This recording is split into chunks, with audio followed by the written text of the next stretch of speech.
This is Beautiful Life, your weekly pulse to reflect, reconnect, and rise.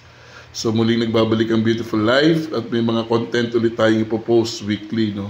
So, have you ever asked someone, what's wrong? Nasubukan mo na bang tanungin yung isang tao? Diba?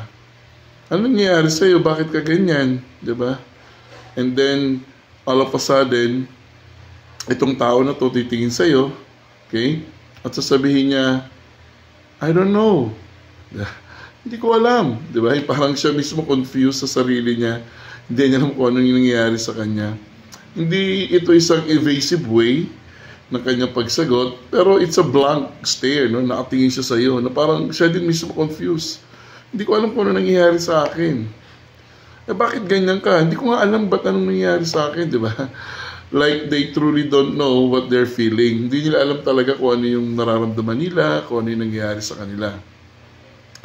This isn't always about being distant, no? Hindi ito yung parang gusto nilang lumayo ka, layuan mo sila. Hindi yun ang ibig sabihin nila pag sinabi nila, hindi ko alam kung ano nangyayari sa akin, kung bakit ako ganito, kung bakit ganito yung pinapakita ko. Okay? Bakit ako galit? Bakit ako naiinis? Okay? Sometimes, it's something deeper. Okay? Mas malalim yung kanilang pinagdadaanan na sila mismo, hindi nila maintindihan at kung anong tawag dito. Basta naiinis sila, galit sila. Ang tawag dito ay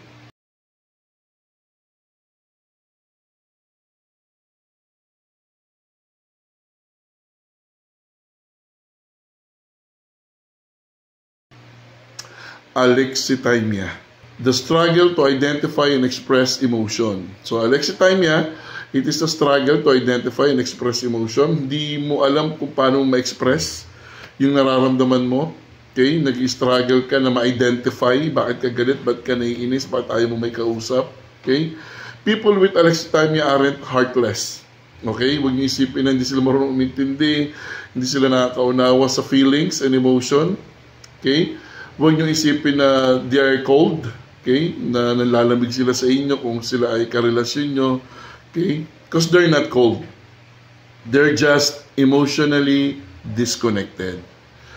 Inside their feelings, no, sa loob ng kanilang damdamin, yung kanilang nararamdaman, yung kanilang pinagdaraanan, hindi ito madaling sabihin, hindi ito madaling ipaalam sa ibang tao. Kasi maraming tao ang hindi nakakaalam ng alexithymia. Okay? But when they try to explain them, halimbawa, susubukan nilang sabihin kung ano yung nararamdaman nila, na hindi naman talaga nila malaman kung ano yun, it's like reaching into fog. Okay? Masyadong malabo. Hindi nila maintindihan, hindi nila masabi kung ano yun.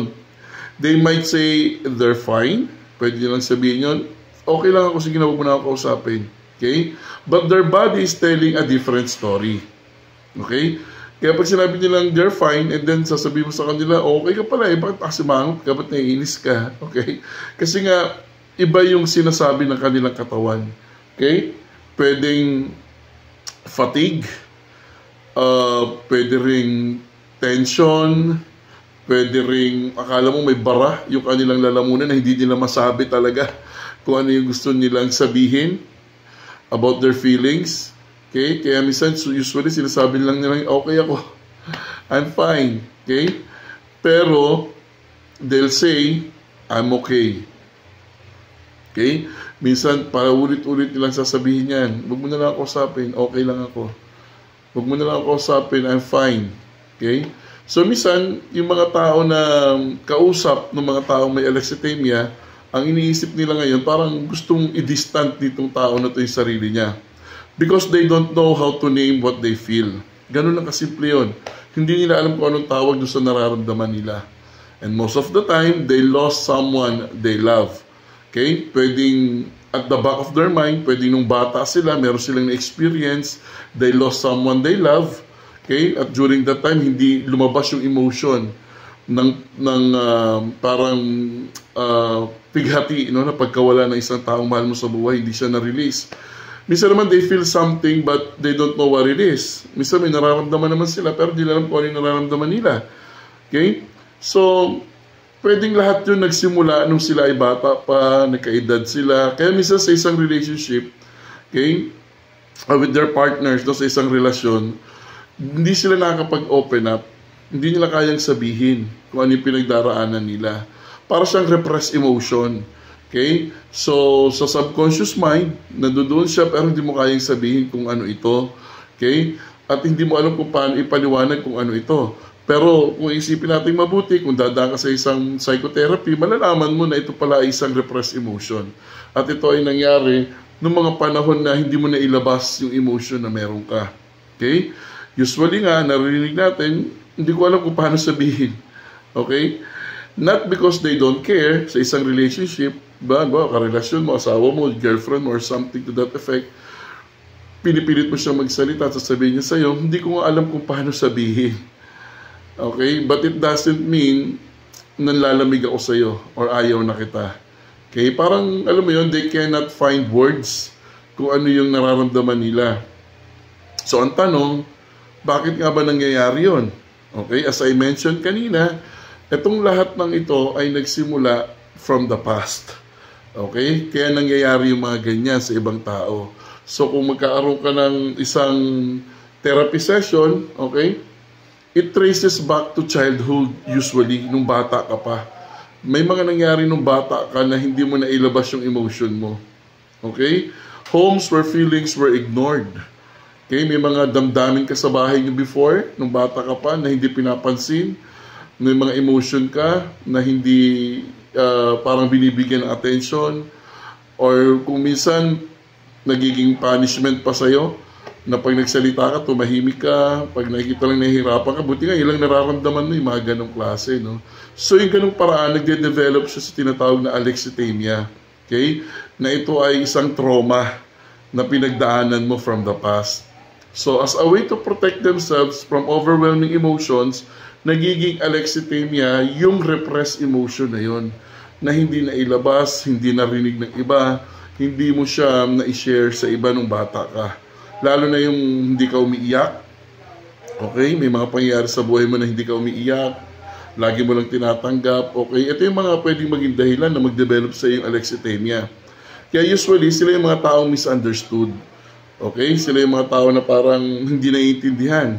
Kasi nga parang ganun sila, malaging mainit ang ulo, galit, naiinis. Okay? Pero the good news is, okay, merong paraan, okay, para malagpasan or makayanan, okay, at harapin itong ganitong klaseng condition. Okay? So, with emotional awareness, people can still reconnect. Okay? People with alexithymia, they can still reconnect. Okay? Kinakailangan lang talagang tanggapin at maintindihan nila muna na sila ay merong alexithymia. Okay? So, they can learn to name their feelings. So, isa yun sa magandang mangyayari. And eventually, they can share kung ano na yung nararamdaman nila. Kasi alam nila kung anong tawag doon sa condition na meron sila. So, if you see someone pulling away, okay, yung nilalay niya yung sarili niya, feeling mo ganun yung ginagawa niya, no? Na parang dinidistance niya yung sarili niya, okay? Huwag niyo isipin na wala silang pakialam. Don't assume that they don't care. Okay? Nahihirapan lang sila, katulad ng sinabi ko kanina, kung paano sasabihin yung kanilang nararamdaman. Sometimes they're trying to survive their own silence. Okay, sila mismo, okay, they're trying to survive their own silence. Kung may mga kilala kang mga ganitong tao.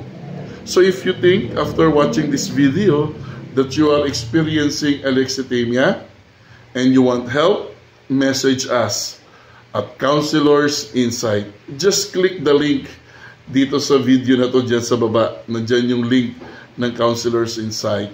At pag-uusapan natin yan at idadaan natin sa tama therapy para mas maintindihan mo yung sarili mo at alamin mo kung paano haharapin, paano i-handle, paano makisalamuha sa mga tao pag ikaw ay may alexithymia. Okay? So this is Beautiful Life, helping you understand yourself and others, one emotion at a time.